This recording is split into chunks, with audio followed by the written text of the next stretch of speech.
တခါကအေးချမ်းသာရတဲ့တောအုပ်တစ်ခုထဲမှာရေပေးအန်တရဲ့ကြာရောက်ခဲ့ရတယ်။စင်တောင်းသမင်စားတဲ့တရိษံတို့ကဟိမဝနာတော်ရဲကိုရွှေ့ပြောင်းလာခဲ့ရတယ်။လိတ်လေးတစ်ကောင်ကလွဲလို့ပေါ့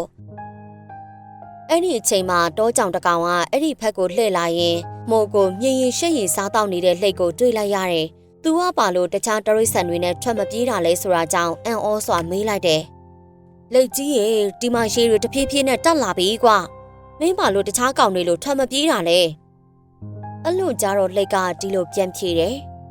တောကြောင်ကြီးမင်းအဲ့လိုပြောရလောက်လိတ်ရေနစ်တောင်မင်းကတွေ့ဖူးလို့လားကွာဟုတ်သားပဲကွာငါမိတ်သွားတာလိတ်ကရေမနစ်တတ်ဘူးကုန်းပေါ်ရောရေပေါ်ရောနေနိုင်တယ်ဆိုတာမိတ်သွားတယ်ဒါဆိုကျုပ်သွားလိုက်ပါအောင်မယ်ကြောင်လေးထွက်သွားတဲ့နောက်မှာတော့ရေကတက်လာခဲ့တယ်လိတ်ကရေထဲကနေပြီးရေမော်တွေမြက်တွေကိုစားတော့ကြပါတယ်လိတ်ကရေကျနေတာကိုတတိမထားမိတဲ့အတွက်ရေလုံးလုံးကျသွားတော့သူကတစ်ပင်ပေါ်မှာကြံနေရစ်ခဲ့တယ်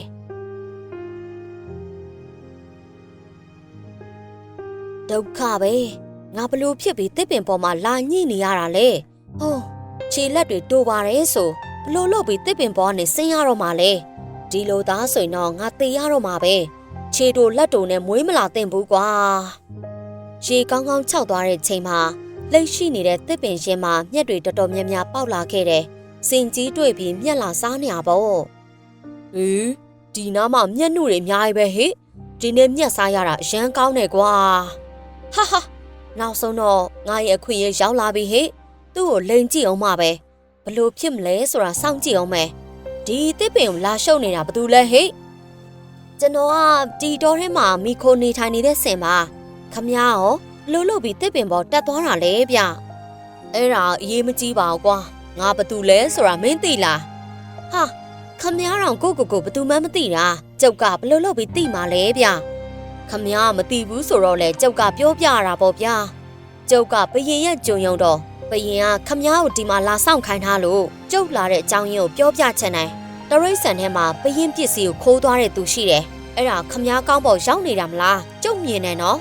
စင်ကအလို့ကြတော့ထိတ်လန့်ကြောက်ရွံ့သွားတယ်ကျုပ်ဘာမှမသိဘူးနော်လိတ်လေး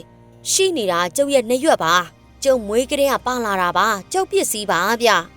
ကျုပ်လည်းခမ ्या ခိုးတာလို့မပြောရသေးပါဘူးဗျာဒါပေမဲ့အခုတက်တွေကခမ ्या ကောင်းပေါ်ရောက်နေပြီပြစ်တံပေးတာမခံချင်ဘူးဆိုရင်တော့ခြေထောက်တစ်ချောင်းပဲရှိရဲ့ကြွက်ကိုရှာလာပေးရမယ်အဲ့လိုဆိုရင်တော့ဘရင်ကြီးကခွင့်လွတ်ပေးလိမ့်မယ်စင်ကြီးလည်းအလန့်တကြားနဲ့မြင်မြန်သွားလိုက်တယ်ဟာဒါလောက်တော့အကျယ်ကြီးကိုငါခြေထောက်တစ်ချောင်းပဲရှိရဲ့ကြွက်ကိုဘယ်ကနေသွားရှာရမလဲသူ့ရုပ်ကဘလို့လဲဆိုတာတခါမှလည်းမမြင်ဘူးအဲ့ဒီချိန်မှာကြားတကောင်ကမတော်တဆရောက်လာခဲ့တယ်။စင်ကြီးမတန်ငိုနေတာမြင်တော့သွားမေးပါတယ်။စင်ကြီးဘာဖြစ်လို့တကောင်နဲ့ဒီမှာလာအော်ငိုးနေရလဲ။လိတ်လေးပေါ့။ तू ကငါ့ကိုဘရင်ကြီးရဲ့ပစ္စည်းခိုးယူတယ်လို့ဆွဆွဲနေတာ။အဲ့ဒါကြောင့်အပြစ်ကလွတ်မြောက်ချင်တယ်ဆိုရင်ခြေထောက်တစ်ချောင်းပဲရှိရဲ့ကြွက်ကိုလိုက်ရှာရမယ်တဲ့။ဒါပေမဲ့ရှာလို့မတွေ့သေးဘူးဗျာ။ဘလို့ဆက်လုပ်ရမလဲကိုမသိတော့ဘူး။ဟာဗျာခမ ्या သူ့သွားမယုံသင့်ဘူး။ဒါပေမဲ့ဘာမှမဖြစ်ပါဘူးလေ။သူ့စီပြန်သွားပြီးကျုပ်သူ့စကားပြောကြည့်မယ်ဒီပြဿနာကိုဖြေရှင်းနိုင်မှာပါကြားနဲ့ဆင်လဲလိတ်ကိုလိုက်ရှာနေတယ်လိတ်ကအရင်ဆုံးသူတို့မြင်သွားခဲ့တာပေါ့အိုးစင်ကဒီတစ်ခါကြားကိုပါခေါ်လာတာပေါ့လေရတယ်ငါကြားကိုပါထက်ညာရုံပဲတိတ်ကိုပျော်စရာကောင်းပါပဲကြားနဲ့ဆင်အနီးကပ်ဝင်လာတဲ့ချိန်မှာလိတ်ကလှမ်းခေါ်လိုက်တယ်အော်ကြားကြီးရေငါမင်းအကြောင်းတွေးနေတော့ရှိသေးတယ်ကွာဘာကိစ္စရှိလို့လဲလိတ်လေးခမ ्या ဘရင်ကြီးရဲ့ခြုံတဲ့ခိုးလာတာမလား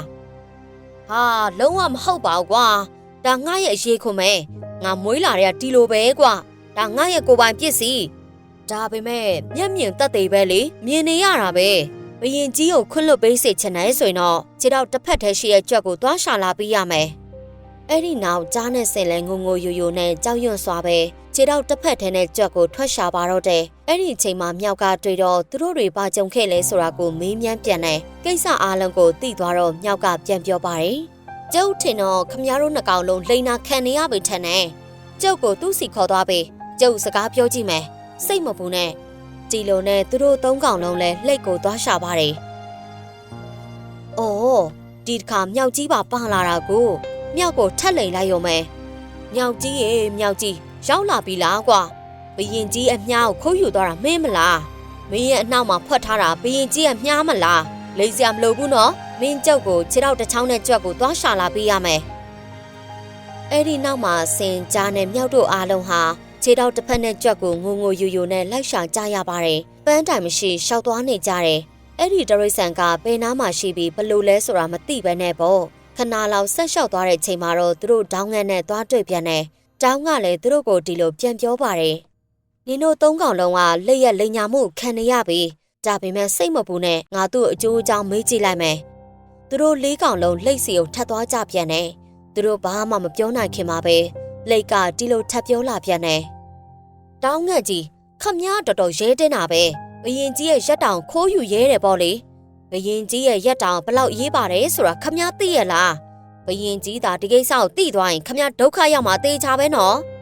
မဟုတ်ပါဘူးမွေးလာတဲ့ကကျုပ်ဘသူပစ္စည်းမှမခိုးဘူးဒါကျုပ်ရဲ့ပစ္စည်းပါတက်သေးတလောက်ထင်ရှားနေတာဘာညင်းချင်သေးတာလဲအပြစ်ပေးခံမလားဒါမှမဟုတ်ကျုပ်ကိုခြေထောက်တစ်ချောင်းနဲ့ကြွက်ရှာလာပေးမလားအားလုံးရဲ့ကြောက်ရွံ့မှုကြောင့်နှောက်တဲ့ချိန်ခြေထောက်တစ်ချောင်းနဲ့ကြွက်ကိုလိုက်ရှာကြပြန်တယ်အဲ့ဒီနောက်သူတို့ယုံနဲ့သွားတွေ့ကြပြန်တယ်ယုံလည်းဘာဖြစ်လာကြတာလဲလို့မေးတာပေါ့ယုံလေးအကြောင်းအရာအားလုံးကိုသိသွားတဲ့ချိန်မှာကျုပ်ခမတို့ပြောပြတာနားထောင်ကြည့်တာတမျိုးဖြစ်နေတယ်လို့ပဲဒီလိုလုပ်ပါလားကျုပ်ကိုသူ့စီခေါ်သွားပြီကျုပ်စကားသွားပြောကြည့်မယ်ကျေးဇူးပါယုံလေးရဲ့ကျုပ်တို့ကဲပါအောင်ခမပညာရှိတဲ့သူဆိုတော့ကျုပ်တို့ကူညီနိုင်မှာပါဟုတ်တယ်ခမကျုပ်တို့အားကိုးစရာပဲသူတို့လည်းလိတ်စီသွားပြန်တယ်လိတ်ကယုံကိုမြင်တော့ဒီလိုတွေးလိုက်တာပေါ့အော်ဒီတစ်ခါယုံပါလိုက်လာတာကိုရပါတယ်လေသူဘလောက်ပဲထက်မြက်ငါသူ့လိမ့်နိုင်တယ်လိတ်ကကြိုးစားပန်းစားနဲ့စဉ်းစားလိုက်တာစဉ်းစားလို့ရတဲ့ချိန်မှာယုံဖြစ်မယ်လို့ထင်သားပဲဒါပေမဲ့နှမျောစရာကောင်းတာခမဘယင်ကြီးရဲ့ဘိုးဖနက်ကိုခိုးယူထားတာပဲဒီလိုထက်မြက်တဲ့ယုံကမကောင်းတဲ့စိတ်ထားရှိမယ်လို့မထင်ထားဘူးဒီလိုသာဆိုရင်တော့ဘယင်ကခွင့်မလွတ်နိုင်မှအသေးချပဲ